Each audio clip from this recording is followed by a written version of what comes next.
ఈరోజు నా కోసం ఆత్మీయ కార్యక్రమంలో దేవుని వాగ్దానం కోసం ఎదురు చూస్తున్న మీ అందరికీ నా హృదయపూర్వక వందనాలు తెలియజేస్తా ఉన్నాను. అందరూ బాగున్నారు కదా? ఉదయకాల సమయంలో కొద్ది నిమిషాలు దేవుని వాక్యాన్ని వినవలసిందిగా మనవి చేస్తా ఉన్నాను. ఈ దిన వాగ్దానం కోసం చిన్న ప్రార్థన చేద్దాం.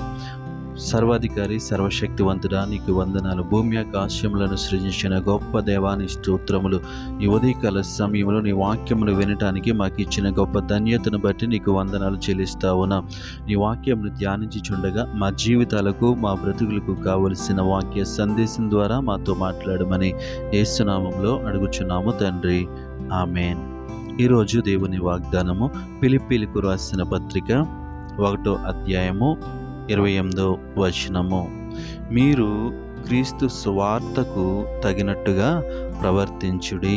ఈ వాక్య భాగాన్ని మనం గమనించినట్లయితే అపోస్తలుడైనటువంటి పౌలు ఫిలిప్పు సంఘానికి వ్రాస్తున్నటువంటి ఈ సువార్తలో ఈ పత్రికలో ఈ విధంగా వ్రాయబడి ఉంది. మీరు క్రీస్తు సువార్తకు తగినట్లుగా ప్రవర్తించుడి.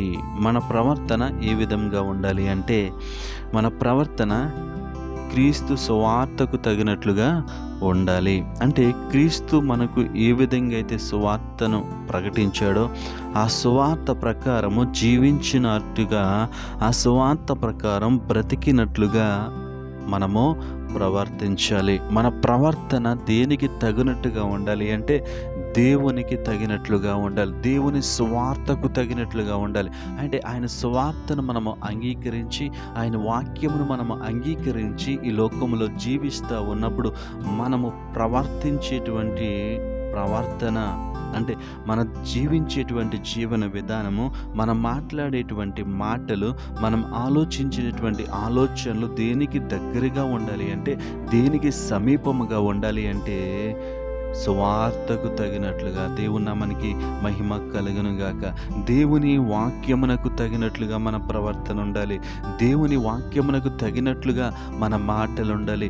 దేవుని వాక్యమునకు తగినట్లుగా మన ప్రవర్తన ఉండాలి.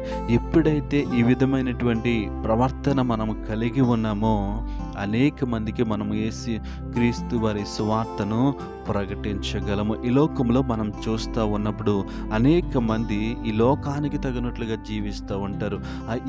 ఆ పరిస్థితులకు తగినట్లుగా జీవిస్తూ ఉంటారు. లేదంటే అక్కడ ఉన్నటువంటి పరిస్థితులకు అనుకూలముగా వాళ్ళు జీవిస్తూ ఉంటారు, తగినట్లుగా జీవిస్తూ ఉంటారు. కానీ దేవుని వాక్యం సెలవిస్తూ ఉంది, మీరు క్రీస్తు సువార్తకు తగినట్లుగా ప్రవర్తించుడి. మన ప్రవర్తన దేనికి తగినట్టుగా ఉండాలి అంటే, దేవుని యొక్క వాక్యమునకు తగినట్టుగా ఉండాలి, దేవుని యొక్క మాటకు తగినట్టుగా ఉండాలి.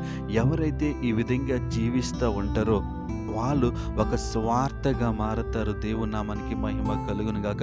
ఇతరులకి సువార్త చెప్పాలి అంటే, ఇతరులకి సువార్తను ప్రకటించాలి అంటే మనమే ఒక సువార్తగా ఉండాలి.